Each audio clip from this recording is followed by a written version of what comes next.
Bem, primeiramente, boa tarde a todos e a todas.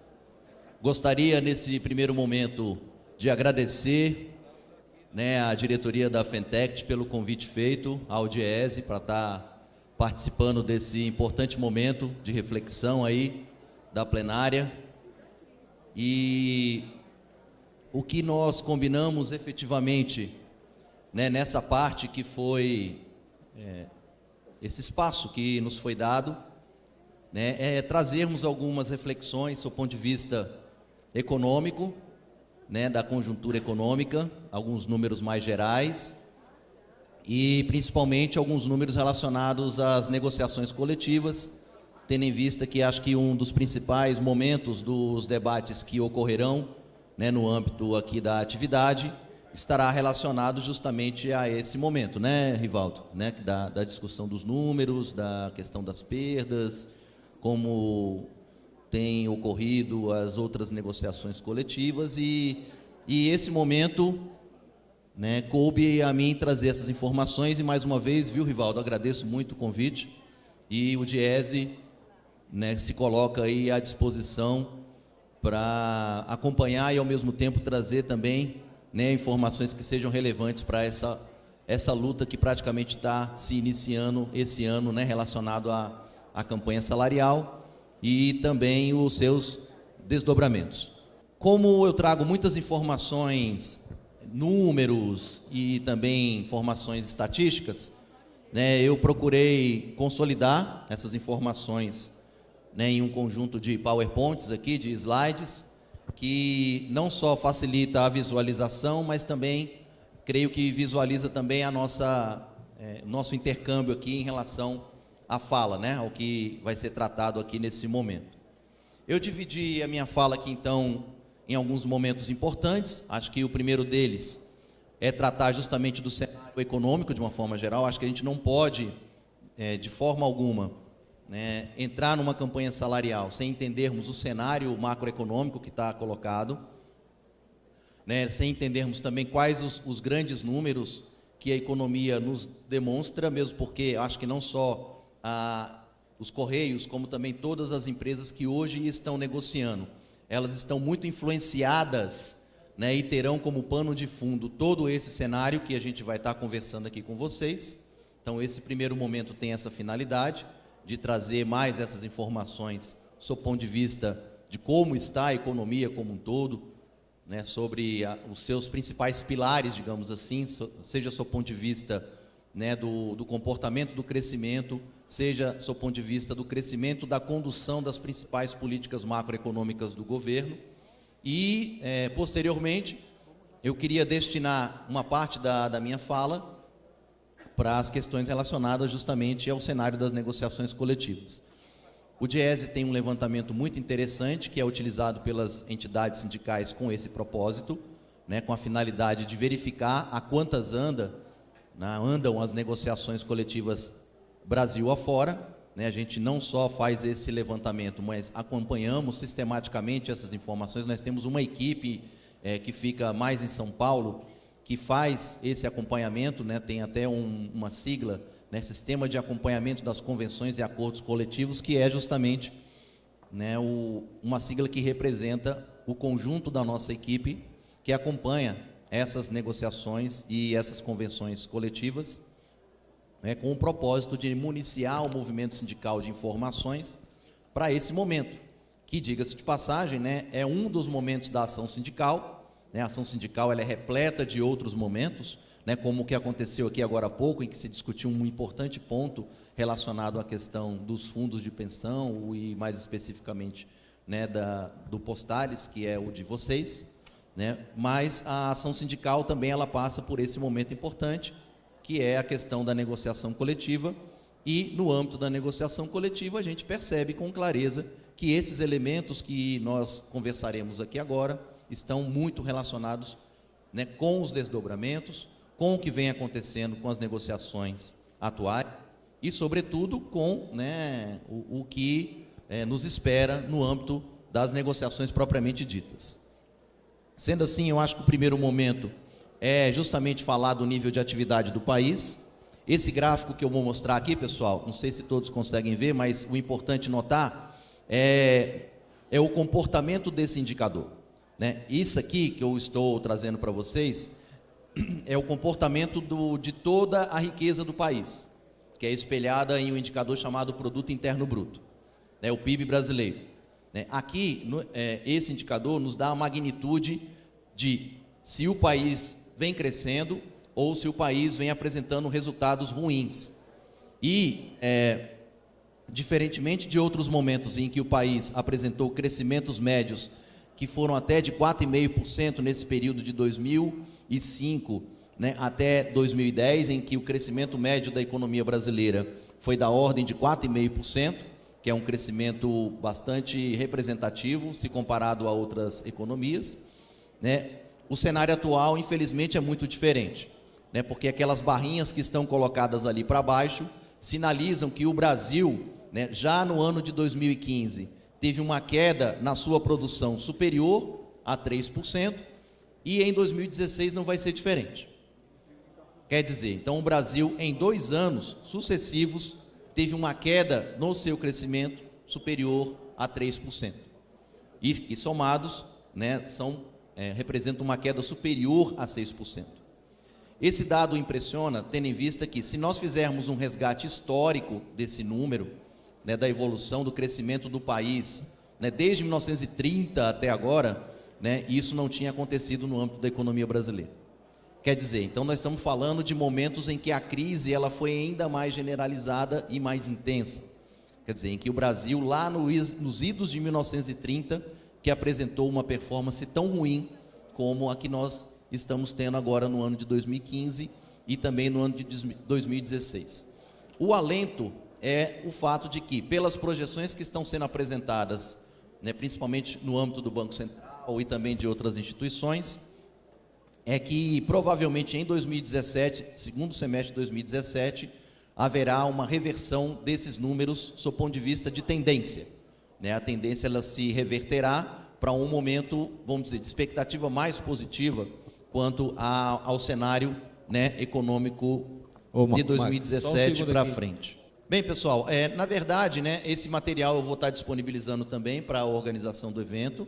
Né, acho que não há necessidade, nesse primeiro momento, de se ater, né, aos números que estão aqui colocados, mesmo porque acho que o tempo é pequeno, mas acho que o importante é fazer a reflexão em relação a essas grandes informações. E, claro, né, ao disponibilizar essas informações, vocês terão mais detidamente, né, os números que estão aqui colocados.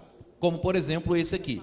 Né, aqui a gente apresenta a variação do PIB comparando, primeiro, né, é o que a gente chama aqui, conceitualmente, do ponto de vista econômico, nós temos o que se chama recessão. Recessão é quando, por 2 trimestres consecutivos, né, uma determinada localidade, um município, um estado ou até mesmo o país, eles apresentam resultados inferiores ao trimestre anterior. Né, e é isso que vem acontecendo nos trimestres sucessivos aqui no âmbito da economia brasileira. Praticamente todos eles, né, todos os trimestres que foram calculados aqui no âmbito do IBGE, mostram essa tendência recessiva da economia brasileira. Agora, um outro comparativo interessante é o seguinte, e como é que o Brasil está frente aos outros países? Né, comparando-se com outros países, tanto da proximidade, né, da América Latina, como também em nível mundial, como é que se comporta esse indicador frente às outras economias mundiais? Aqui, desse lado, tem justamente esse panorama, né? Desse lado de cá, à minha esquerda, mostra justamente o que aconteceu com o crescimento do país frente a outros indicadores. Esse aqui de cima, mostra justamente o comportamento da China. Né? Como se sabe, a China é uma das maiores economias do mundo, é a segunda maior economia mundial atualmente, e ela tem uma relação muito estreita com outros países e o Brasil não é diferente. A China vinha crescendo a taxas bastante robustas, de 10%, né, que é um número muito significativo. Mas a desaceleração mundial fez também com que a China venha a ter crescimentos médios, e é isso que vem acontecendo, em torno de 6% a 7%.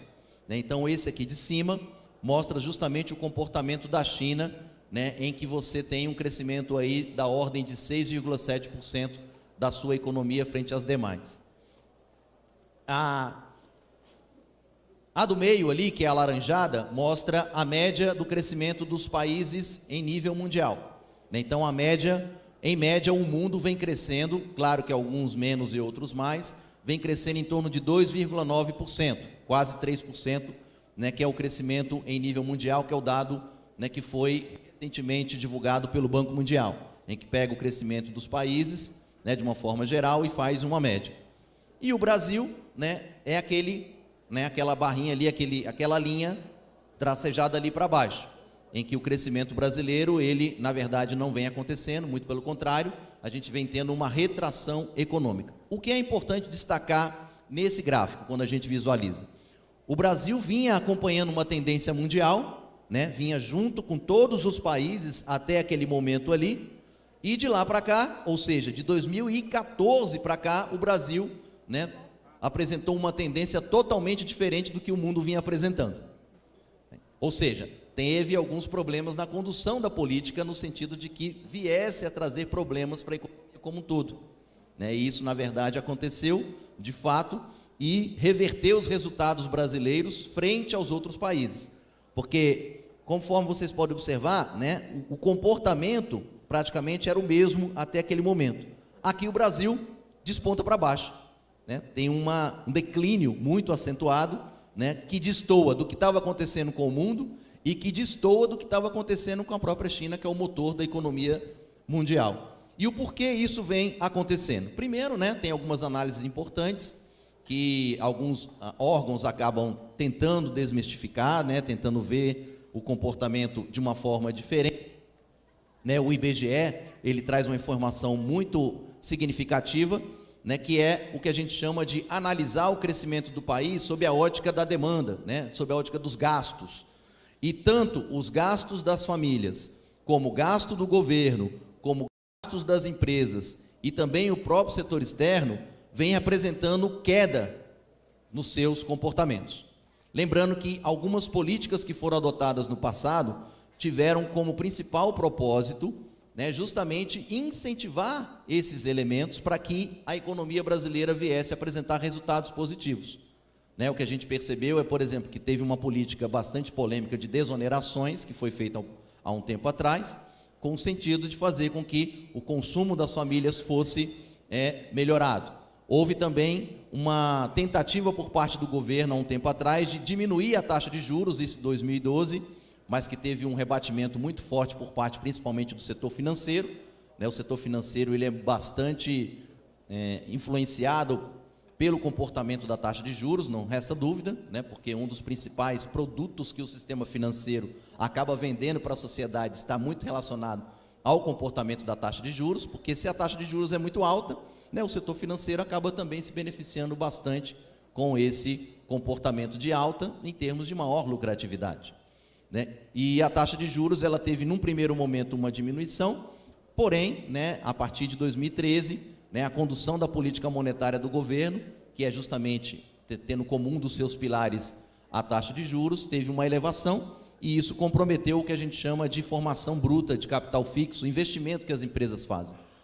E o gasto do governo, vocês devem estar acompanhando pelos jornais, é o tema do momento.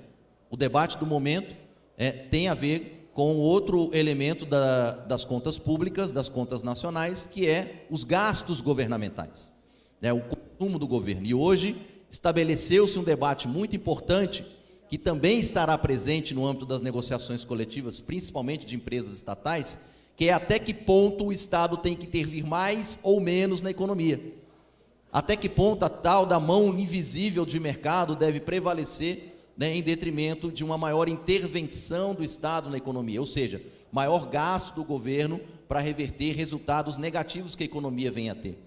O que a gente tem percebido é que o governo tem intensificado uma política fiscal contracionista, que a gente chama, né? O que é uma política fiscal contracionista? Reduzir despesas e tentar aumentar a sua receita, né? E isso é bastante polêmico.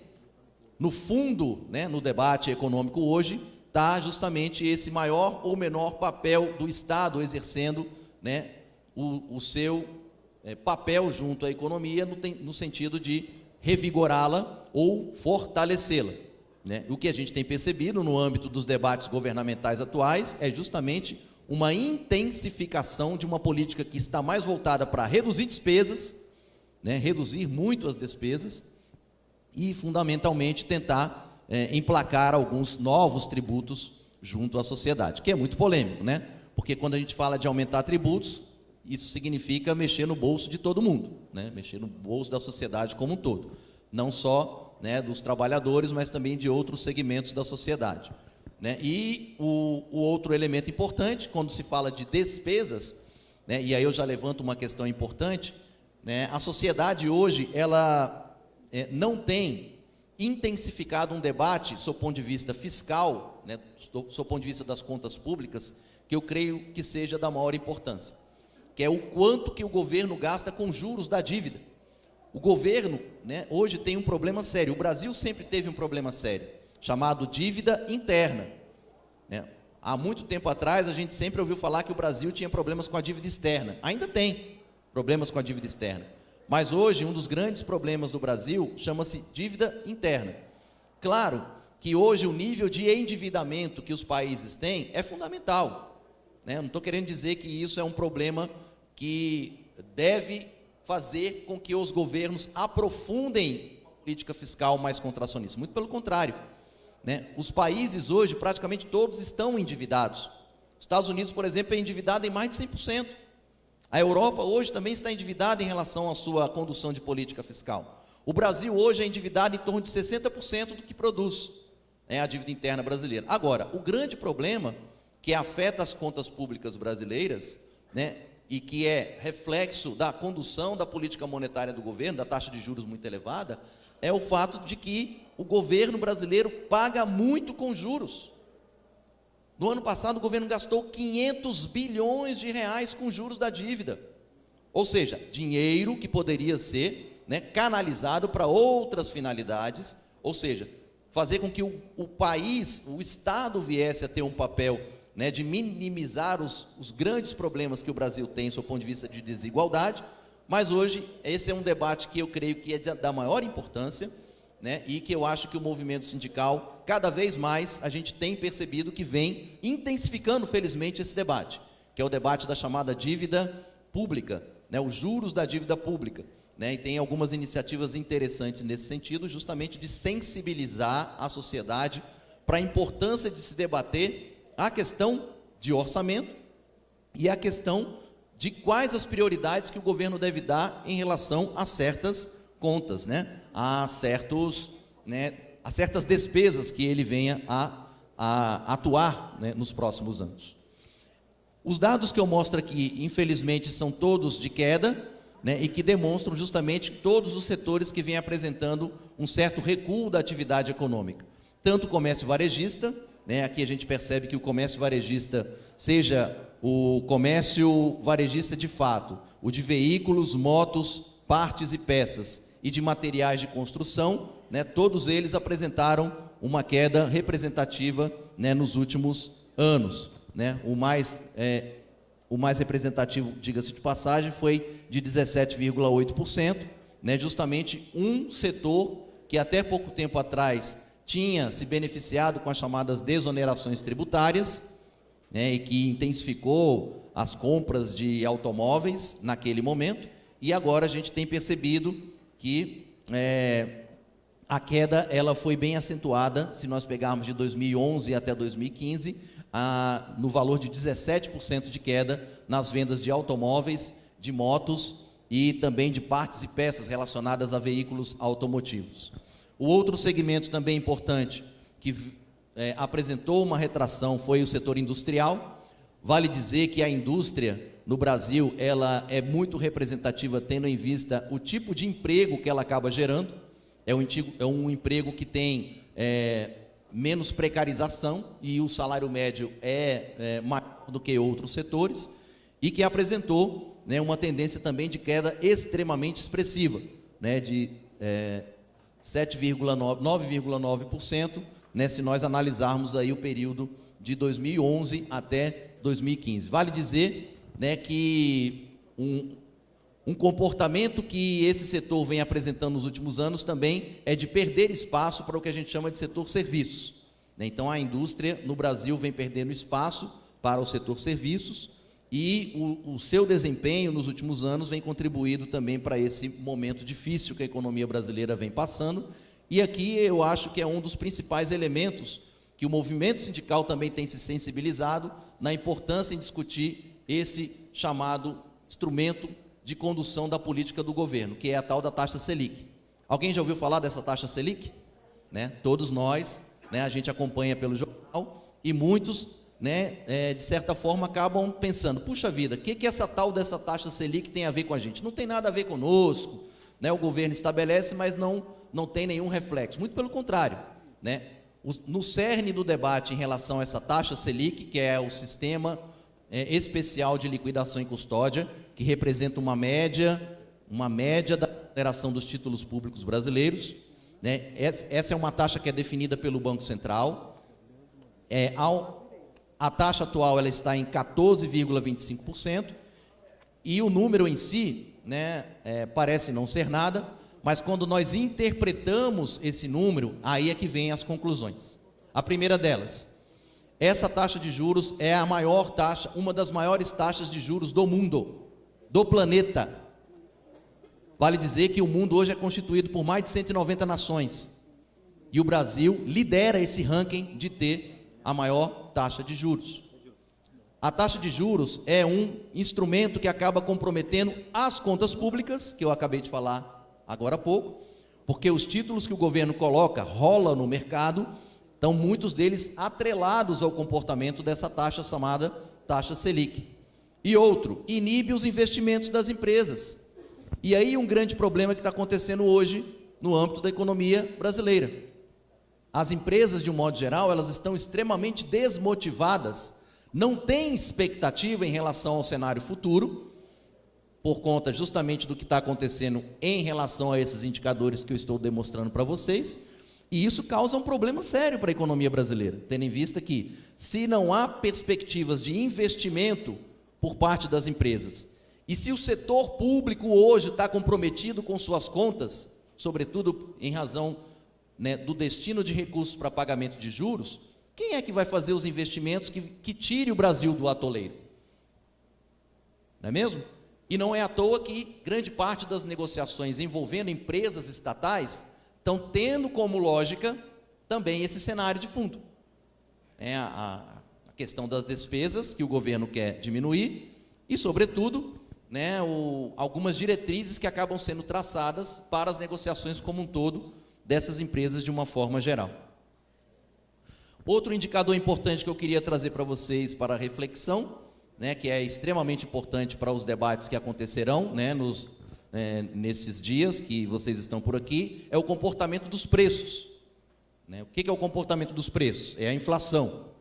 A inflação brasileira, vocês devem ter acompanhado, ela teve uma elevação bastante significativa no ano passado, ela fugiu da meta, o governo trabalha com a tal de meta de inflação, que é de 4,5%, sendo o topo 6,5%, e essa linha verde que está aqui representa justamente essa meta que o governo, o topo da meta, que é 6,5%, que o governo trabalha como uma diretriz. O Banco Central é o tal do guardião, é o principal guardião para fazer com que essa meta ela venha a ser cumprida. E no ano passado a gente pôde perceber, os jornais também noticiaram muito, nós percebemos também no nosso bolso que a energia elétrica subiu bastante, preços administrados subiram bastante, e isso fez com que a inflação brasileira subisse acima da meta prevista de inflação de 6,5%, a ponto de que, no ano passado, a inflação chegou a fechar em 11%, o que estava colocando um elemento de extrema dificuldade nas negociações coletivas. Os sindicatos sentavam para negociar na mesa de negociação e lidavam não mais com um patamar de 5%, 6% de inflação acumulada, mas sim um patamar superior a 10% de inflação acumulada. Nós, no ano passado, quase que nos deparamos com isso. A nossa inflação acumulada chegou a quase 10%, na database de agosto do ano passado. né, que é um patamar inflacionário que, quanto mais ele fica robusto, mais alto, isso acaba, sem dúvida alguma, dificultando as nossas negociações. E aqui eu queria fazer um parênteses, pessoal, porque ainda hoje muitos pensam que quando chega na database, essa inflação está automaticamente assegurada. Não é verdade. A base, muitos pensam que ainda é dessa forma. Chega na database, opa, vou ter a minha inflação de tantos por cento, pelo IPCA, ou pelo INPC, ou pelo ICV do Diese. Não é assim, né? Isso não existe mais na economia brasileira. São poucos os contratos hoje, tem contratos que são vinculados à inflação, mas o único salário que felizmente é vinculado, fruto da luta sindical, né, das centrais sindicais que estabeleceram essa regra para o salário mínimo, é, né, justamente o salário mínimo, que tem uma regra definida de reajuste todo ano, mas essa regra não vale para os demais salários, não vale, ou seja, é briga mesmo, negociação é correlação de forças mesmo, é a gente levar os nossos números, levar as nossas informações, brigar por aumento real, né, porque aumento real é acima da inflação, e, né, termos a consciência de que inflação praticamente não está assegurada. Né, alguns de vocês podem até alegar, mas algumas empresas já vêm tendo inflação, mas nas negociações específicas que elas tiveram, né, a correlação de forças também foi um fator fundamental para que elas pudessem obter essa inflação, né? E que o diga, né, historicamente, as nossas negociações, que as nossas negociações, né, elas foram feitas de muita luta, né, de muito argumento, né, de em alguns momentos até serem mediadas pelo TST, né, mas não se assegurando efetivamente essa inflação do período.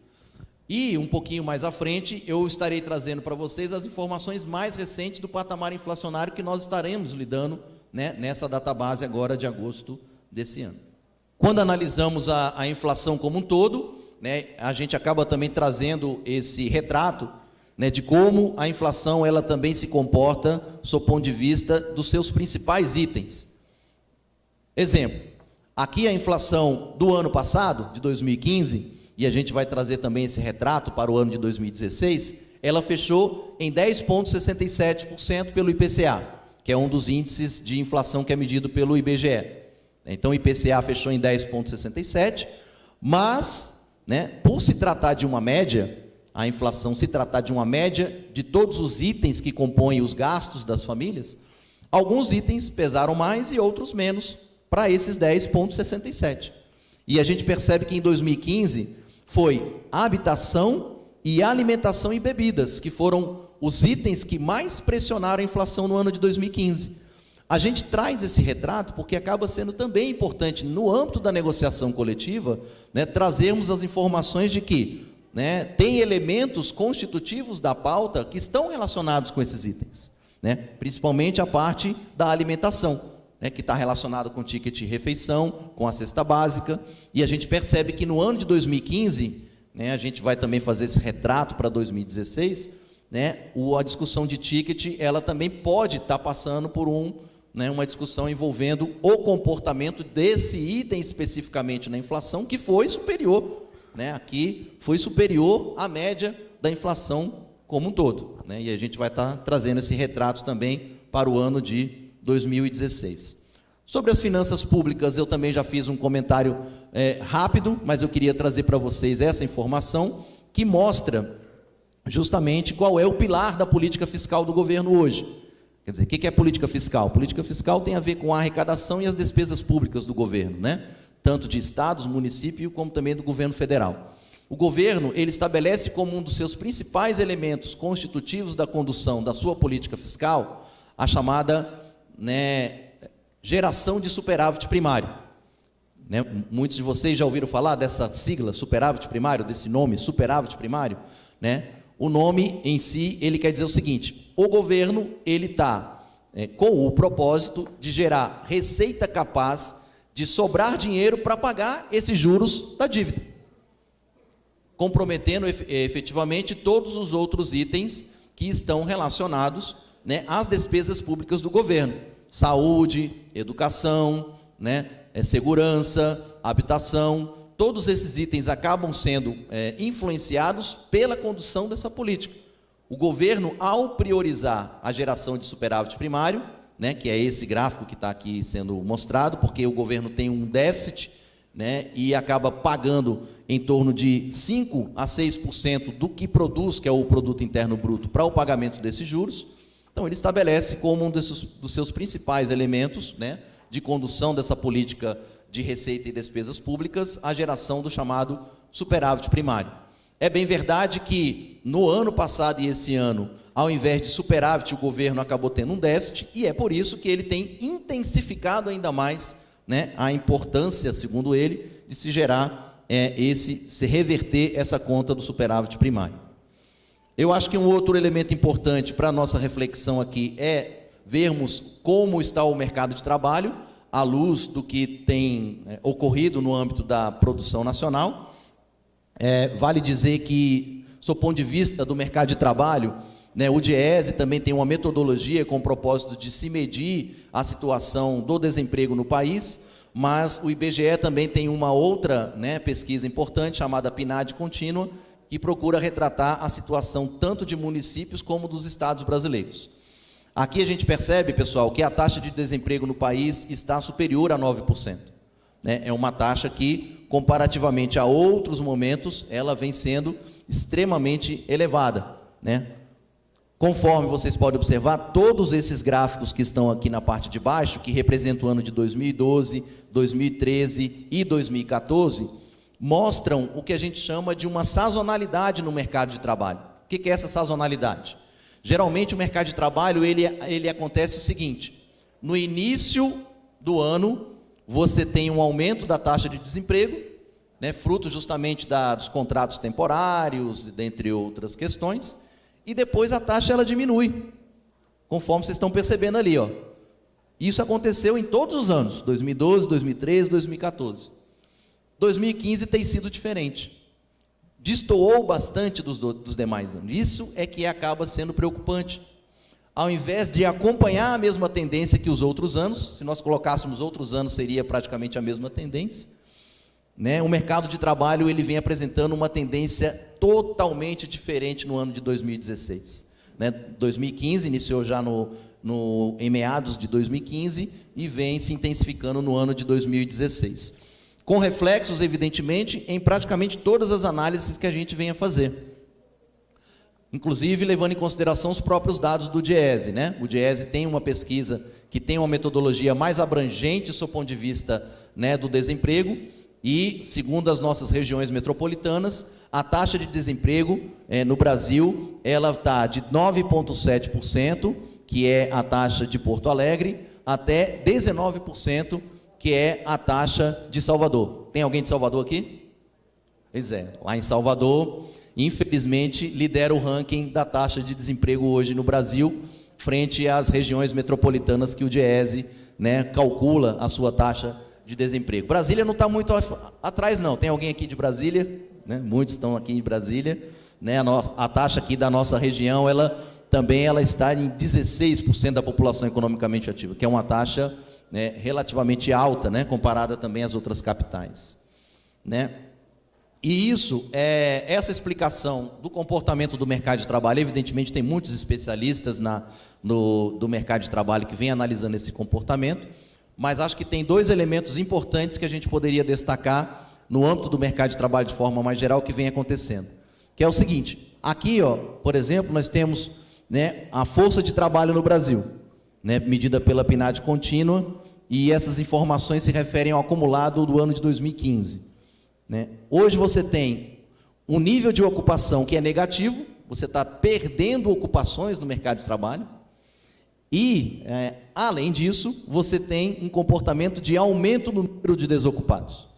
2.600.000 pessoas estão desocupadas, né, nesse período que foi feita essa análise, e houve uma retração no âmbito das ocupações brasileiras, né, de 702.000 vagas. E quais os lugares que efetivamente vêm perdendo postos de trabalho? Né? É justamente esse gráfico que mostra aí que o único setor que cresceu em termos de ocupação, nesse período que foi analisado, é o chamado serviço doméstico. O serviço doméstico que vem apresentando um aumento no número de ocupação. Já a agricultura, indústria, construção, comércio, serviços, todos eles, né, com exceção também da administração pública, estão tendo quedas nos números de ocupação. Ou seja, estão, né, tendo pessoas mais desempregadas do que pessoas efetivamente ocupadas, né? Pessoas que estão sendo demitidas ao invés de serem efetivamente contratadas. E aí, quando eu falo da importância da sociedade se sensibilizar quanto à condução da política fiscal, o que pode acontecer é que um setor que, de certa forma, minimiza esse efeito, que é a administração pública, também pode vir a ser comprometido. Porque quando o governo ele faz uma política fiscal mais arrochada, né, ele diminui também o seu nível de contratações, né, que são os concursos públicos.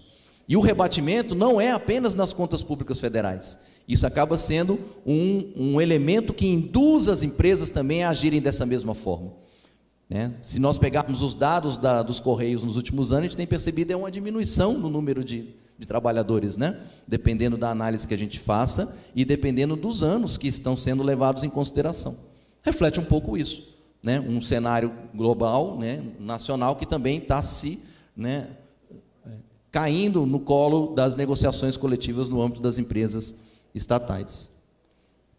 Bom, feito esse panorama mais geral, sob o ponto de vista econômico, né, na qual nós falamos um pouco sobre a condução da política monetária e, sobretudo, da política fiscal, né, aqui a gente traz os resultados das principais negociações coletivas que aconteceram no Brasil.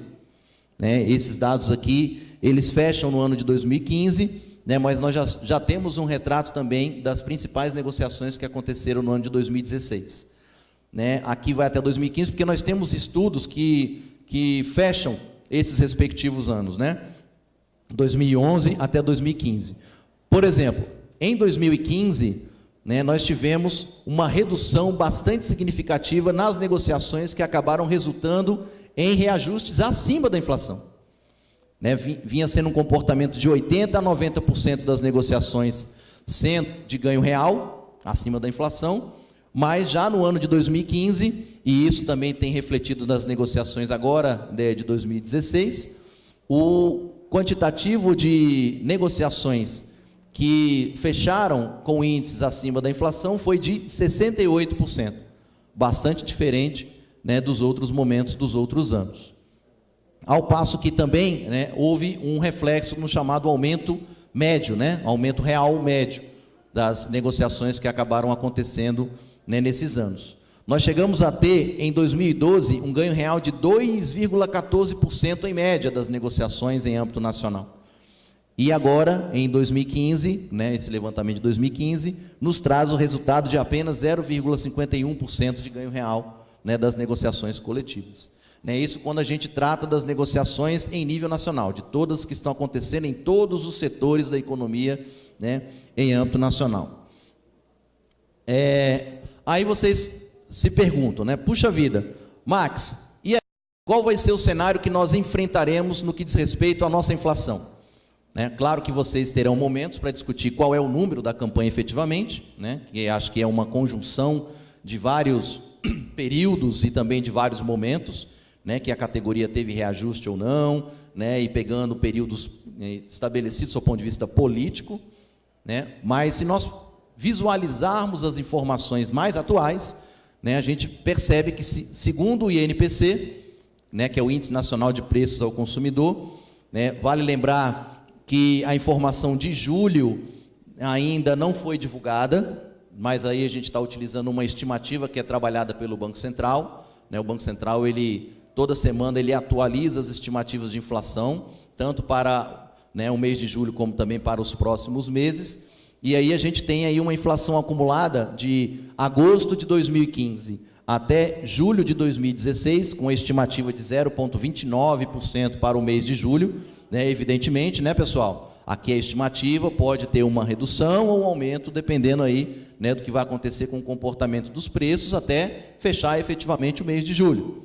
Então, o número que até então, né, temos de inflação acumulada no ano, né, para a database é de 9,18%.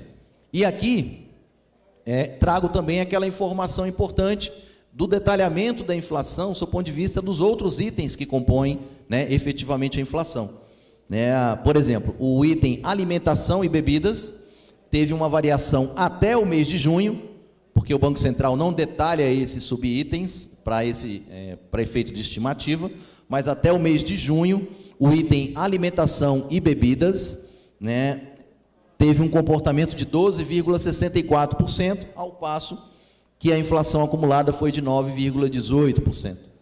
Se nós pegarmos aqui a alimentação fora do domicílio, né, a inflação é um pouquinho menor, mas se pegarmos a alimentação como um todo, ela teve uma variação superior aos 9,18%.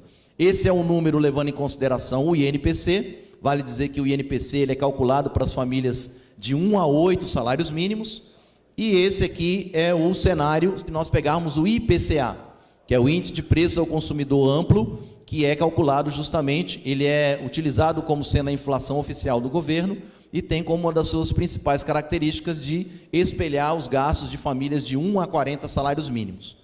O IPCA, que inclusive tem sido utilizado nas negociações de empresas estatais, sejam elas dependentes ou não, né, o número é de 8,57%, o IPCA, acumulado, né, de agosto de 2015 até julho de 2016, lembrando que aqui também, no mês de julho de 2016, está sendo levado em consideração uma estimativa, né, também do Banco Central, de 0,37%, fechando então em 8,57%, né, o IPCA desse período. Aqui, pessoal, eu trago também um panorama das negociações que aconteceram no âmbito das empresas estatais no ano de 2015. Porque acho que é um cenário importante. Primeiro, as negociações de empresas estatais levam em consideração as próprias particularidades das negociações e das empresas especificamente, levam também em consideração a particularidade do ponto de vista de serem dependentes ou não de recursos do Tesouro. Isso é um ponto importante, tendo em vista que em anos anteriores os Correios nunca teve essa característica de ser dependente de recursos do Tesouro, né? E aí a gente não está... acho que os debates que irão acontecer no âmbito dessa atividade, elas serão fundamentais para os esclarecimentos necessários para esse momento que a empresa vive, né, se ela realmente está apresentando ou não lucros ou prejuízos, né, que acho que é um momento importante, o que pode mudar a característica das negociações que venham a acontecer no âmbito dos Correios por conta dessa nova, né, esse novo perfil da empresa, né, de ser uma empresa que era lucrativa, né, em anos anteriores. A gente percebe que sempre que nós fizemos as análises em anos anteriores, o lucro era realmente bem maior e mais significativo do que outras empresas que estão aqui elencadas, e que, de certa forma, acabava sendo também um elemento importante na negociação dos Correios de uma forma geral.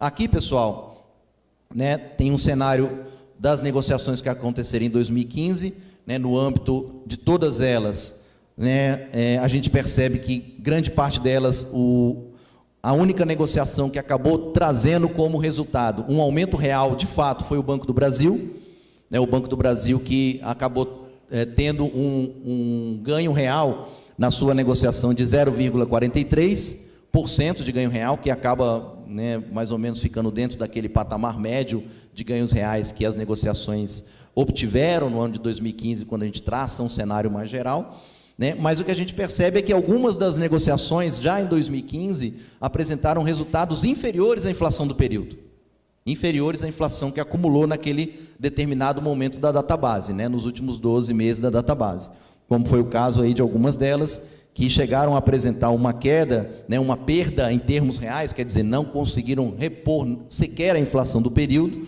né, numa magnitude aí de, né, até 4%, né, dependendo da análise que você faça e da empresa que você realmente venha a analisar.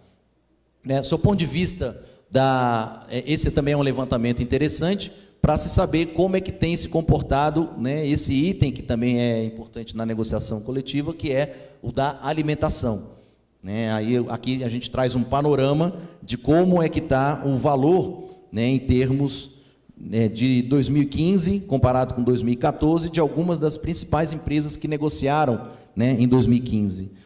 A gente observa, quando trazermos esse levantamento, que no ano passado, em 2015, algumas das principais negociações envolvendo esse item alimentação teve ganho real de até 6,30%, né, enquanto a inflação foi de 8,17%, o índice chegou a ser de quase 15%, né, na negociação envolvendo, né, o item ticket refeição.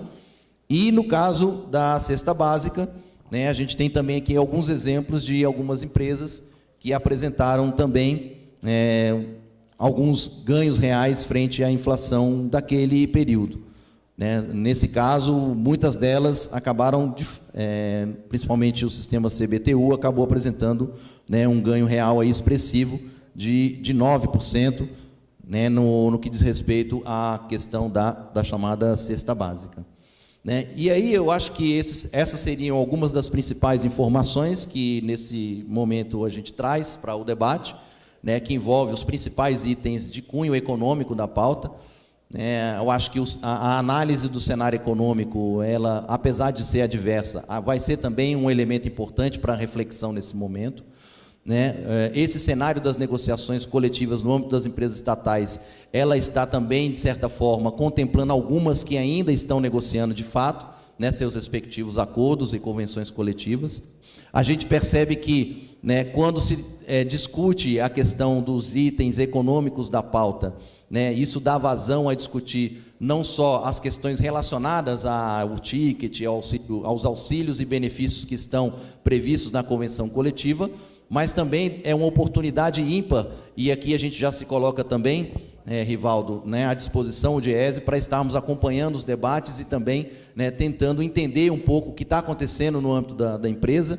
Eu vi que vocês têm uma programação específica voltada para esse momento, né, de discutir mais os números da empresa, e por isso que eu não trouxe essas informações mais gerais, né, como a gente sempre traz, né, nessas plenárias, mas nós do Diese nos somamos a esse momento importante de estar também trazendo elementos, participando dos debates, né, não só da negociação, mas desse momento de estar discutindo a empresa a fundo, né? Seja do seu ponto de vista da sua análise, da sua performance econômico-financeira e, claro, os seus eventuais desdobramentos, né, que vai ter no âmbito da negociação coletiva. Eu agradeço, né, o espaço dado aqui para esse momento, né, da intervenção, e me coloco à disposição aí para o debate, esclarecimentos, e, como eu disse, o Diese se coloca à disposição para esclarecimentos, né, no âmbito da campanha toda e os desdobramentos que terão aí, né, daqui para frente em termos de atividades, mesas, né, plenárias e mais atividades. Obrigado.